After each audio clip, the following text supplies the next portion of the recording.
सेना में भर्ती की तैयारी करने वाले नौजवानों में अग्निपथ योजना को लेकर नाराजगी बढ़ने लगी है। A war over Agnipath has resulted in at least 9 trains being torched in different parts of the country. Protesters set a railway coach on fire. They blocked highways. They barricaded rail lines. Even some politicians and their residences were targeted.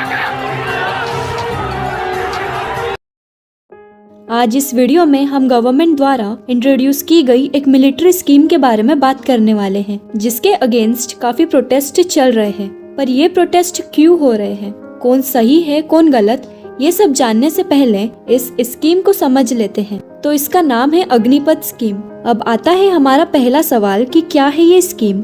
हाल ही में defence minister Rajnath Singh ने Agnipath scheme को launch किया है। आज भारत के army में average age है 32 साल। भारत के आर्म्ड फोर्सेस को यंग लोगों की सख्त जरूरत है, इसीलिए इंडियन आर्म्ड फोर्सेस ने अग्निपथ योजना लाई है। अग्निपथ स्कीम के अंतर्गत यूथ को डिफेंस फोर्सेस में खास करके जो 17.5 से लेकर 21 साल के यंगस्टर्स हैं, उनको डिफेंस फोर्सेस में भर्ती किया जाएगा और इन्हें भारत के अग्निवीर कहा जाएगा। ये एज लिमिट सिर्फ पहले साल के लिए 21 साल से 23 साल तक कर दी गई है। 4 साल की इनकी सर्विस होगी, जिसके बाद 25% ऐसे होंगे जिन्हें सेना में परमानेंटली रखा जाएगा, लेकिन 75% को बरी कर दिया जाएगा। इसमें पहले 6 महीने के लिए ट्रेनिंग होगी और बाद में 3.5 सालों के लिए एक्टिव सर्विस, नेवी और एयरफोर्स के लिए एक्स्ट्रा ट्रेनिंग भी होगी। पहले फेज में 46,000 यंग लोगों को भर्ती किया जाएगा और 4 सालों में ये नंबर बढ़ाकर 59,000 कर दिया जाएगा। इस पीरियड के दौरान उन्हें सैलरी भी दी जाएगी। हम इनकी सैलरी देख लेते हैं। तो इनकी पर मंथ सैलरी 30 से 40 हजार रुपए रहेगी 1st से 4th ईयर तक, जिसमें से इनकी सैलरी का 30% हर महीने सेवा निधि स्कीम में जमा किया जाएगा, जो कि 4 साल की सर्विस के बाद एज अ फाइनेंशियल पैकेज वापस कर दिया जाएगा, वो भी विद इंटरेस्ट। और जितना अमाउंट ये जमा कर रहे हैं उतना ही अमाउंट गवर्नमेंट भी कंट्रीब्यूट करेगी इस फंड में। मतलब अगर 9,000 उनके तो 9,000 गवर्नमेंट के तरफ से। इस 4 साल को अगर आपने पूरा कर लिया तो इन दोनों का टोटल विद इंटरेस्ट मतलब 4 साल की एंड में इन्हें 11.7 लाख वन टाइम सेवा निधि पैकेज मिलेगा। इसके साथ ही सारे अग्निवीर को इस एंगेजमेंट पीरियड के दौरान 48 लाख का लाइफ इंश्योरेंस कवर भी मिलेगा। अगर ऐसा देखा जाए तो पुराने रिक्रूटमेंट स्कीम के मुकाबले इसमें बहुत ज्यादा बेनिफिट हैं। पर इस स्कीम के अगेंस्ट बहुत सारे जो यंगस्टर्स हैं वो प्रोटेस्ट कर रहे हैं। लेकिन क्यों, हम जान लेते हैं। सबसे पहला कारण है लैक ऑफ जॉब सिक्योरिटी।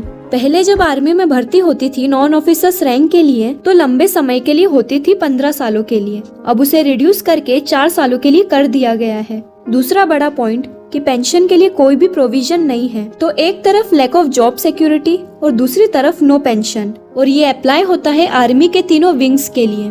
उसके अलावा पेंडेमिक के चलते रिक्रूटमेंट पिछले 2 सालों से रुकी थी और अब जब ये अग्निपथ स्कीम को लेकर आया गया है तो इसमें एज लिमिट रखी गई है 17.5 साल से लेकर 21 साल तक। तो इसके लिए भी बहुत प्रोटेस्ट हुए। हालांकि अब गवर्नमेंट ने कह दिया है कि जो मैक्सिमम एज लिमिट है उसे हम 21 सालों से 23 साल का कर देते हैं, लेकिन सिर्फ इसी साल के लिए। पर क्या ये जो प्रोटेस्ट कर रहे हैं वो सही है? भारत दुनिया की सबसे बड़ी डेमोक्रेसी और एक वेल फंक्शनिंग डेमोक्रेसी में प्रोटेस्ट के लिए जगह है, पर वो प्रोटेस्ट पीसफुली हो। अगर प्रोटेस्ट करना जनता का अधिकार है तो उन्हें पीसफुल रखना भी प्रोटेस्टर्स की जिम्मेदारी है। भारत के आर्म्ड फोर्सेस ने ये बात क्लियर कर दी है कि जिन लोगों ने ट्रेनें जलाई है, वायलेंस किया है, उन्हें इंडियन आर्म्ड फोर्सेस में कोई जगह नहीं है।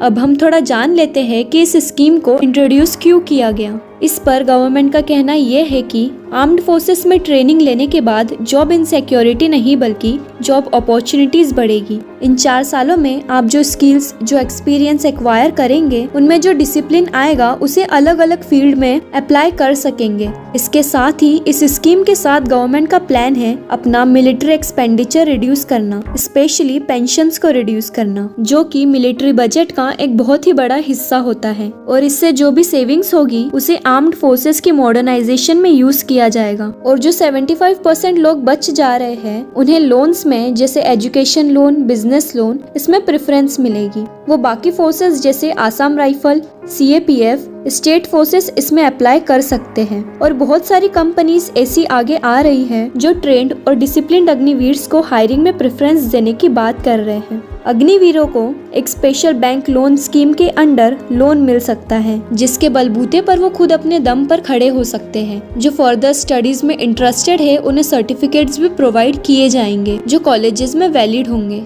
अगर आपको ये वीडियो पसंद आई हो तो वीडियो को लाइक, शेयर और चैनल को सब्सक्राइब जरूर कर लें।